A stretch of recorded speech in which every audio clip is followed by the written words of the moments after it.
பேரவைத் தலைவர்களே, மேடம் நான் உங்க சார்பாக பேசிடுறேன்.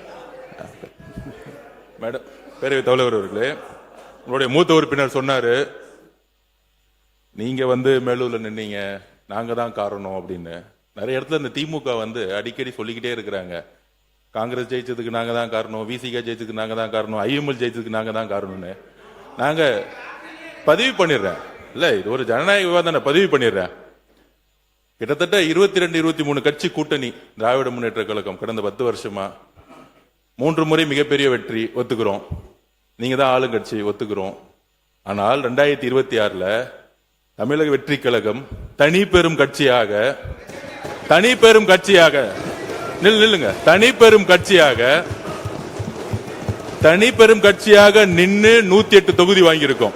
தனி பெரும் கட்சி, வெறும் இளைஞர்கள் மட்டும். 23 கட்சி கூட்டணி இல்லன்னு நினைச்சுக்கோங்க, திமுக 10 தொகுதி ஜெயிச்சிருக்க மாட்டாங்க. காங்கிரஸ் இல்லன்னா, விசிகே இல்லன்னா, கம்யூனிஸ்ட் இல்லன்னா, ஐஎம்எல் இல்லன்னா, சென்னையிலே சொல்றேன், சென்னையிலே இஸ்லாமியர்கள் ஏன் ஓட்டு போட்டாங்க தெரியுமா? விசிகேவும் காங்கிரஸும் ஐஎம்எல் இருந்தாலும் இஸ்லாமியர்கள் ஓட்டு போட்டாங்க சென்னையில. இதுவரைக்கும் திமுக 62ல இருந்து நானும் பார்த்துட்டு இருக்கேன், பெரிய தோல்விகள் சென்னையில இருந்ததே கிடையாது. ஆனால் தமிழக வெற்றி கழகத்துல 14 தொகுதி தோத்துருக்காங்க. 14 தொகுதி.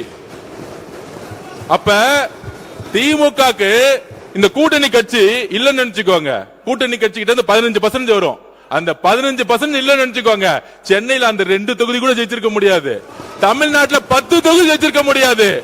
நீங்க இன்னைக்கு எதிர்கட்சியா உட்கார்ந்து காரணம் காங்கிரஸ், நீங்க எதிர்கட்சியா உட்கார்ந்து காரணம் கம்யூனிஸ்ட், நீங்க எதிர்கட்சியா உட்கார்ந்து காரணம் ஐஎம்எல், நீங்க எதிர்கட்சியா உட்கார்ந்து காரணம் விசிகே, நீங்க எதிர்கட்சியா உட்கார்ந்து காரணம் கூட்டணி. இத ஞாபகம் வச்சுக்கோங்க.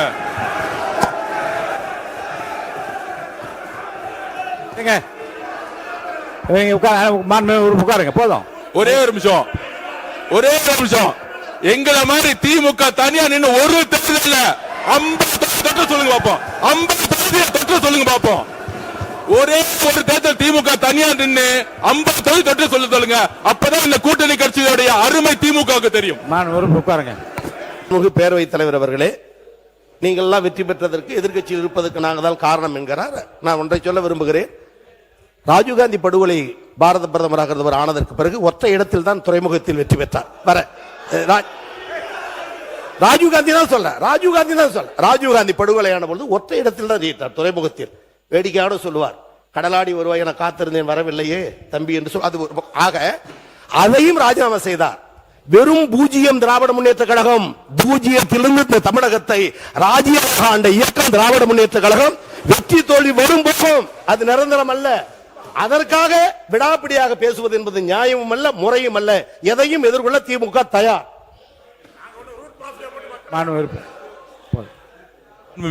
ஒரே ஒரு நிமிஷம், இவரும் கேட்டு அப்புறம் நீங்க சொல்லலாம். நீங்க சொல்லுங்க. மாண்புமிகு உறுப்பினர் நேரு அவர்கள், அவர் கேட்டவர் சேர்த்தே சொல்லிடுங்க பதில். மாண்புமிகு பேரவைத் தலைவர் அவர்களே, கூட்டணியில் இருந்து வெற்றி பெற்றோம் என்று அது நாங்கள் ஒத்துக்கொள்கிறோம், அதெல்லாம் ஒன்றுமில்லை. எங்களுடைய கூட்டணியில் இருந்து வெற்றி பெற்றவருடைய ஆதரவோடு தான் நீங்கள் இன்றைக்கு ஆட்சி அமைத்திருக்கிறீர்கள். அதை செஞ்சுங்க. உங்களுக்கு அவ்வளவு ரோசமா தனியா நின்னா அவரை வெளியே அனுப்பிச்சுட்டு ஆட்சி வந்தீங்க.